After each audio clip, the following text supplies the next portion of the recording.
Welcome, everyone. I'm so pleased you're here. This is the 7th episode of Just Published. I'm thrilled you decided to join me today. My name is Heather Odendahl. I'm the co-founder and CEO of W North. W North is North America's premier organization dedicated to the development of women mid-career on a trajectory towards senior executive leadership. We connect female business leaders through the Members Club at W North, which now has 10 chapter cities in North America and the UK, starting with virtual and in-person small gatherings this month. So I welcome you to find out more details about that at wnorthconnect.com. If you're a woman in business and you'd like to connect with other like-minded women from your city, but also virtually, join us.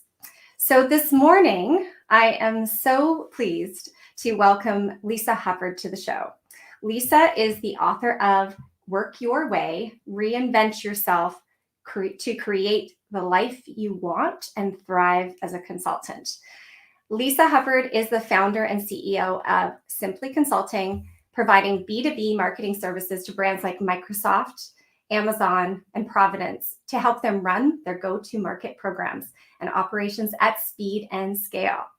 Founded in 2006, Simplicity's mission is to help everyone thrive in the new world of work, something that resonates with me for sure. Recognition includes 5 years as an Inc. 5000 fastest growing private company in America and one of Puget Sound's Business Journal's largest women-owned businesses in Washington State. I first met Lisa, and I'm going to bring her up now. I first met Lisa, I want to say 4 years ago when we hosted a W North Connect dinner in Seattle, and she was our guest speaker. And welcome. We are reunited virtually. It's Yay! Great to have you here. So happy to be here. Thanks for having me, Heather. So I would love to dive into your book. So I was first introduced to you through your work with Fortune 500 companies, working in-house, and you still do practice that. And this book came out, and I'd love to, hear a little bit about, that direction. You are basically, and maybe I'm taking the words out of your mouth, but you are, sharing with the world how great a gig it is to be a consultant and how you too can be a consultant. So share with us a little bit about your book. Absolutely. So Work Your Way is a compilation of 15 years of my own personal experience transitioning from corporate to consultant and advising and supporting thousands of professionals over the years. So my company really works with big corporations, as you managed. And through that process, one of the really unique things about what we do is we help people make that transition. So over the years, I've been approached by many people, mostly women, very similar situations. 15 years ago, I had 2 little boys and I was in a corporate sales job, loved it, but I wanted a little more flexibility. And that's the word of the day, right? Everyone wants flexibility now, I think, going through this pandemic. So it's interesting how some things don't change. And now everyone's questioning, how do I take the work I love to do and make it work for my life rather than making work fit into my life? It's life fit into my work. It's kind of this interesting way to think about it. And that's the way I felt 15 years ago. And so when I kind of went off and embarked on this idea, maybe I could work on projects on a contract basis and take all the corporate experience. I had 14 years of corporate experience at that point. So I had a lot of skills, but I really didn't know how to package them up and land work and then get repeat work. And what is my brand? What kind of work do I want to do? How much am I going to charge? So the first couple of years I kind of navigated, made a lot of mistakes, but I figured that out. And then very quickly was approached by other people who wanted to do the same and realized that there was a movement afoot of a lot of professionals really looking to take their experience and really work on a project-based way. Whether they call themselves a consultant, a contractor, a freelancer, whatever you want to call yourself, there's a lot of different titles out there. I think the most important delineation is you're working outside a traditional full-time employment as a consultant or on projects or a contract basis. Those could be short-term projects. So those could be long-term projects. They could go for a couple months. They could go for several years. I have some consultants that have 5 clients and they love the variety. I have some that just have 1 client and 1 part-time, and that's all that they want right now. So when you think about contract work, it's really the ultimate flexibility. And so the book is really the how-to guide of all the advice I've given over the years, not only my story, but also the stories of 14 consultants who worked with me for many years interspersed. So it's real. I really wanted this to speak to wherever the reader is at. Maybe the reader is thinking, I have young kids and I need to figure out a flexible lifestyle. Maybe they have aging parents. I need to care for them. Maybe they just found themselves laid off and are looking at their work options. Maybe they're a trailing spouse and they're now in a new city and they need to think about work that they can do that is not necessarily local. So there's a lot of different scenarios and reasons why people end up looking to project work as a really viable option. And so the book promise is to really help people realize they have everything they need to make it happen. They really do. I've seen this over and over again. They have everything that they need to make it happen. They just need to know this is a viable career option, and really an alternative to traditional full-time employment. I love this because one of the things that I've been speaking a lot about is getting women back into the workforce. And I, have a number of close friends that, exited their career during the pandemic because, quite frankly, in some cases, their husband made more money, or their husband was on a trajectory and they weren't, and various scenarios. And luckily, many are starting new jobs, new careers in flexible work environments, but there are many, and there's many in the Dunbarton North community that still haven't found that space. Yeah. And one of the main things that comes up is the lack of flexibility, despite all of the Forbes articles and everything about how flexible work and agile work is here to stay.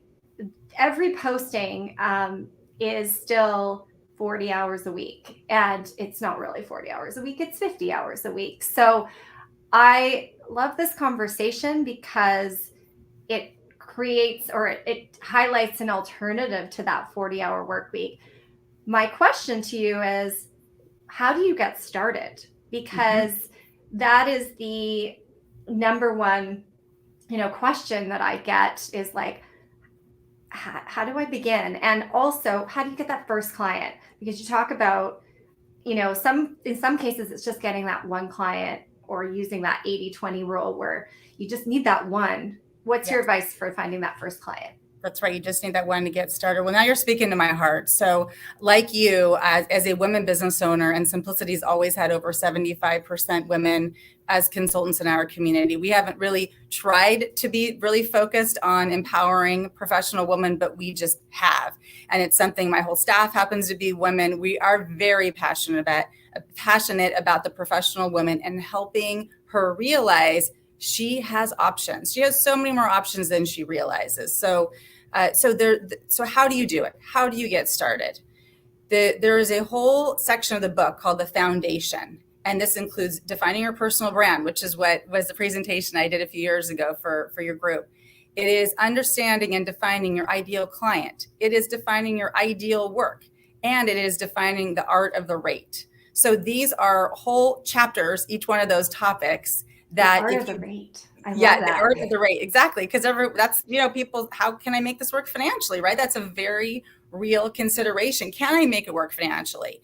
And so that might be my longest chapter actually in the book. And most people tell me that's the most impactful because I really get in the nitty gritty of 1099 versus W-2. In Canada, I know it might be a little different than the United States. It's very United States focused, but how do you know which way to go? Do I go out on my own? Do I go through what I call an intermediary, like a company like ours? It's a consultancy that works with bigger companies. Do I work with a boutique? There's so many different ways to go. And the most important thing for each woman and each person to really think about is, what do you need right now? And back to your brand. If you focus on what your brand is, which is really your strengths and your passions, and what work you want to do and how you want to do it. Do you want to be part-time? Do you want to be full-time? How do you think about your ideal client? Is it a big company? Is it a small company? Is it a certain segment? Is it a certain industry based on your experience? And most importantly, your network. So we talk about creating a list of your ideal clients, people that know you, like you, trust you,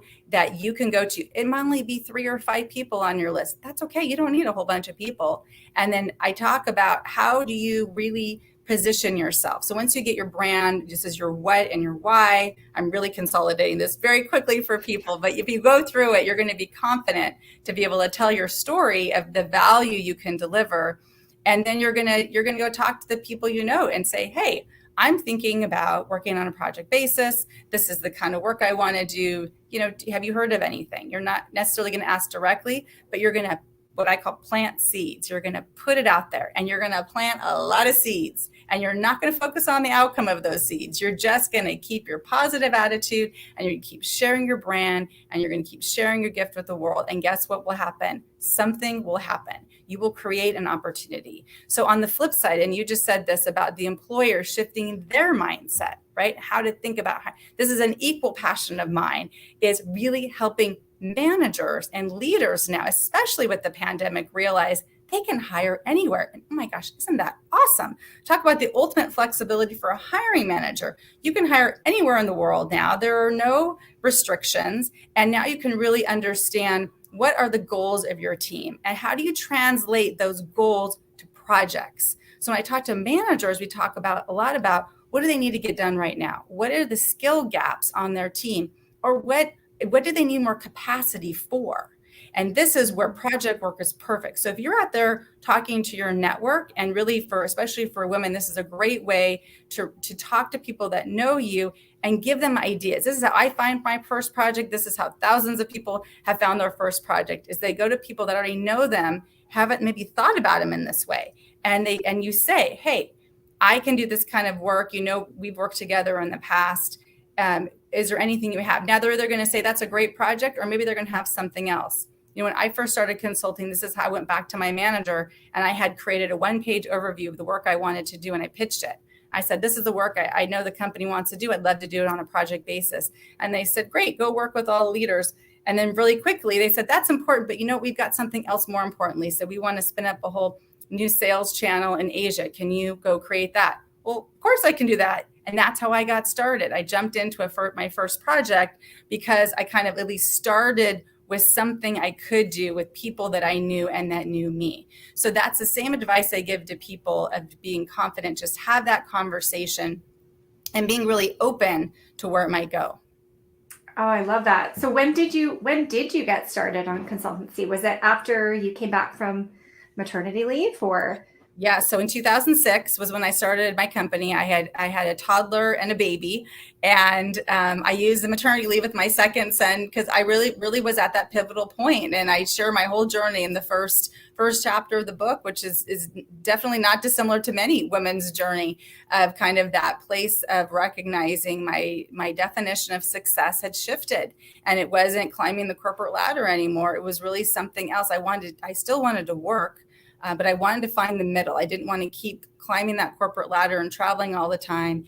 And I didn't want to quit and just stay at home with my kids. And there's anything wrong with that. But for me, I loved working. So I kept trying to find the middle, for that point in my life.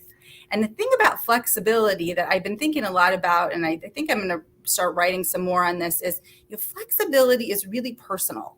And it really changes throughout our lives. When you think about what flexibility might mean when you're early in career to then when you're starting a young family. Now my boys are in high school. So flexibility for me means different things. And soon they're going to be off to college, right? So throughout our life, there are these moments where flexibility might mean different things, and we can either dial up our career, or maybe we just need to take a break, but we don't want to be sidelined. We want to be able to come back into the workforce if we need to take a break. And I think one of the silver linings of this pandemic is that people recognize now that it's okay. It's okay if you take a break. It's not looked at as a bad thing. And it's okay if you create what I'm calling a career. You might work in corporate, you might work on contracts. I see this all the time now. People are going back and forth. because there's not necessarily one's better than the other. It's just different. And there's sometimes you want to be in a corporate setting or inside a business and driving change and leading a team. Some people really want that experience, and that's awesome. And then some people are like, you know what, I just need to I have other things going on in my life, and I have an expertise, and I want to control my work and control my clients and do it from wherever I want. If I want to move to New Mexico, I can do that, right? People are making these life choices right now. And a lot of companies are enabling people, which is amazing. But I think we're at this really interesting, messy middle of this workforce transformation where we still don't really know how it's going to turn out. You know, at some point, our company is going to require people to go back. And we already know all the statistics are saying that people are already saying they're going to quit. I actually just hired a couple of people on my team whose companies were going to require them to come back, and they quit. And now they're working with us because we're remote. We're 100% remote now. And so I think as companies start thinking about how do we attract and retain top talent, which every company says they want, they really have to kind of think about retention in a whole different way. And they have to think about their employer brand in a different way. And so the talent professionals with desirable skill sets are really in the driver's seat right now. So this is where you can choose how you want to work. You can work on projects, you can go in-house, you can really define the work you want to do. And so we really have a lot more choice and options than ever before. I love that, what you said about everybody's got their own situation or life stage or journey. I've been talking about how the coming back to the office strategy is not one size fits all. It is literally, and I'm not a fan of these organizations that are doing blanket statements. Yep. And I think since being they've backpedaled a little from those blanket statements. But I've always believed that these organizations need to empower their team or their team leaders to be able to take into account the individual's job, the requirements of the job, all of these factors. And on top of that, have a discussion with the employee and find out what the life stage they're at. I mean, I've got a 2-year-old and a 5-year-old. And as I mentioned privately earlier, they were both home from school yesterday. And it's just, and one of them's home now. It's just thrown yesterday, both of them home.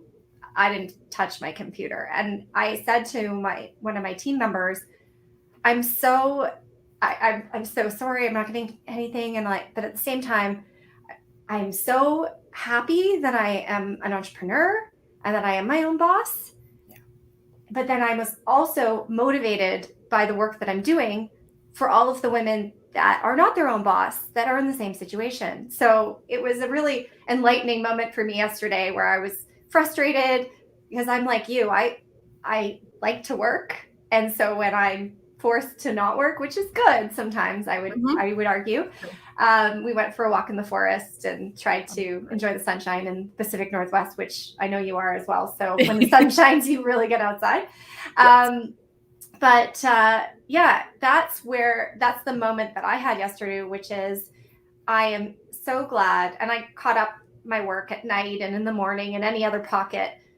But that's the type of flexibility that I need in my life stage. And that may change, that may shift. Right. And I hope it does later on in life when my kids are a little bit older. So one of the things I'd love to dive into, because you have a window into a lot of these larger organizations, how are you seeing roles shift? So, in terms of, are they hiring more consultants externally? There's a lot of talk about the gig economy and, hiring for project-based work. I'd love to dive into that because there's a lot of women in the W North community who like the security of working or the brand recognition of working for a big company. But I'd love to find out a little bit about the different roles that might be available.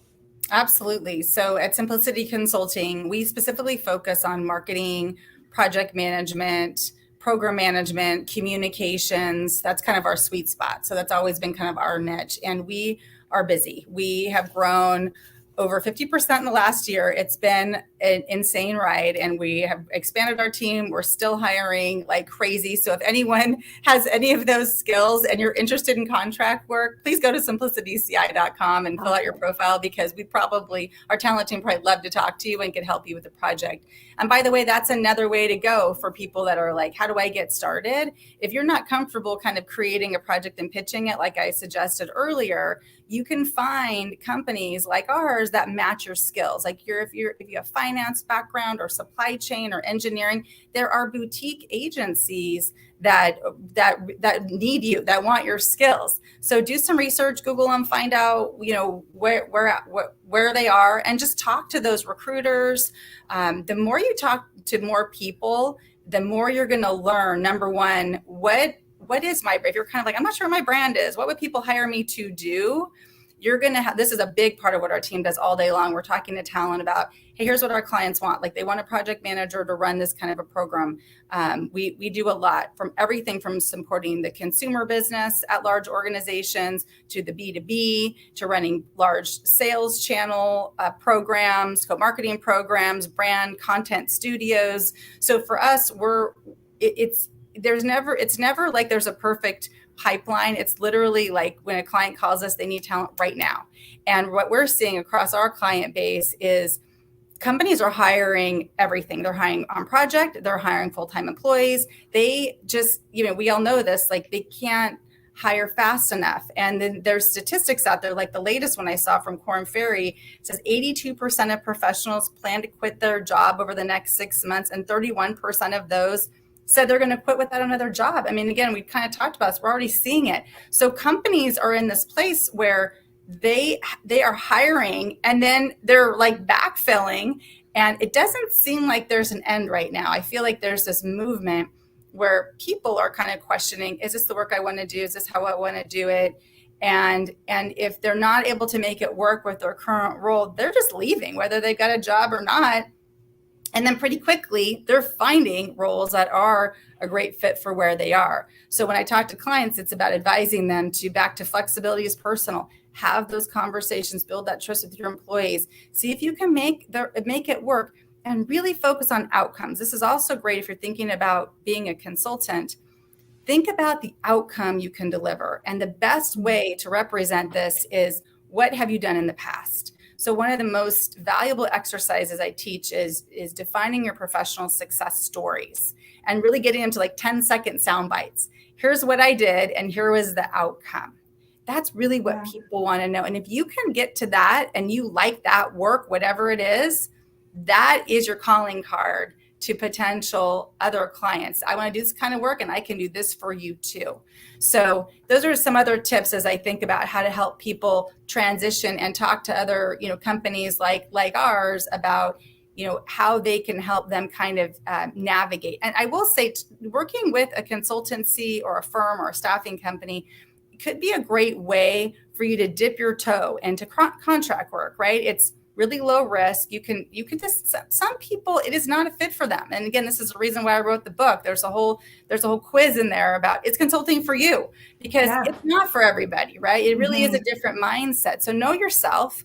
But if you want to try it, it's great to just get your first project. It's kind of low risk, really, and you can try it. But if you do, I really want to encourage you, follow the last part of my book, which is called The Flywheel, which is how to deliver success, build the referral engine. Because once you start, you have the ability to really build on your brand in an intentional way. So this is where you get to define what it is. So what do you want to do with your life in the next couple years? And what do you want your LinkedIn profile to say in the next couple years? That's a great question to think about.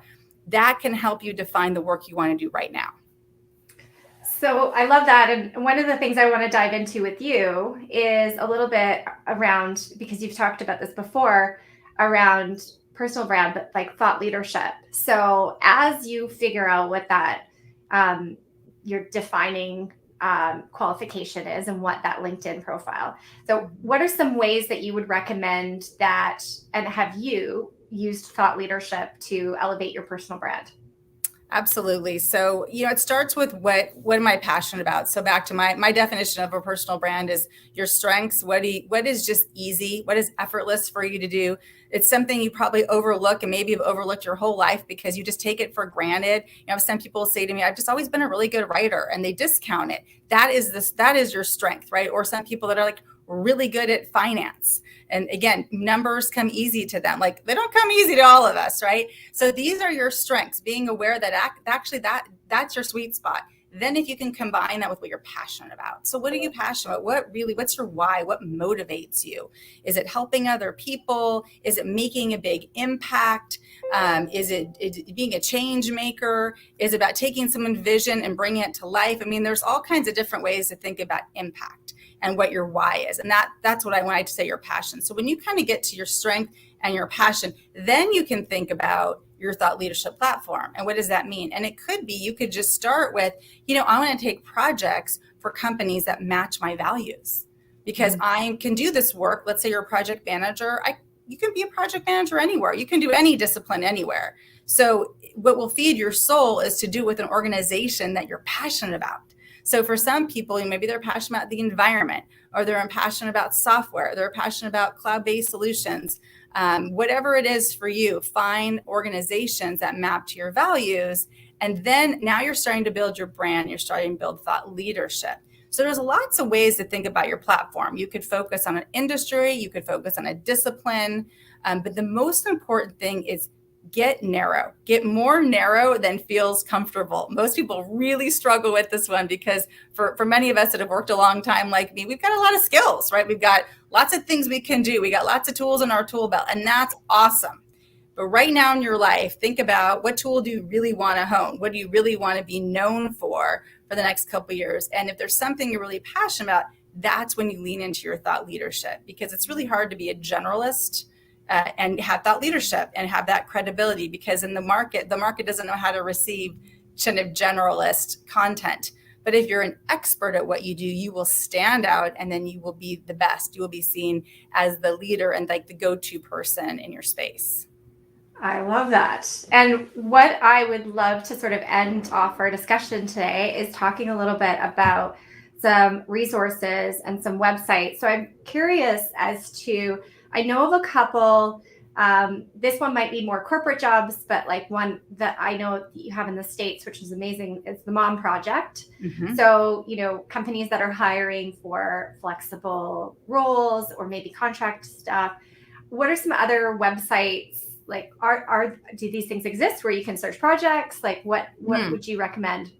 It's a great question. So there's a lot of, I'd say, there's a lot of companies like mine where we actually do post projects on our website, and you can see them, but I would encourage you, things are changing all the time, like for any organization. So don't just take that as the only thing. If you don't see something, submit your information to us, have a conversation, have conversations with people. You can go out to platforms like Upwork, and that's really 1099 subcontractor, typically very kind of lower rate, small, short-term projects, which may fit for where you are right now. You may want to just kind of put together a bunch of little things if you've got a specific expertise. I'd say platforms are really good for that, although it's really hard to stand out because there's now millions of people on those platforms, right? Yes. So I think if you can find between your own, I find for most professionals who have a really great network and reputation, the combination of identifying people in their network and partnering with a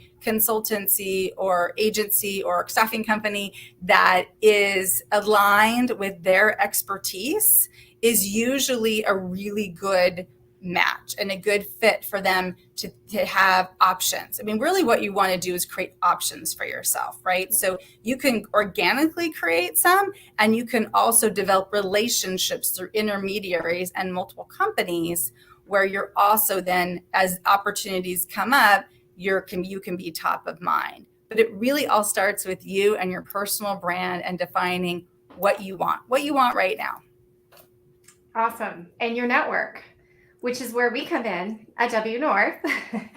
So just to bring that in, actually, we are starting in-person small groups, less than 10 people, member meetups in our 10 chapter cities, including Seattle, starting in January.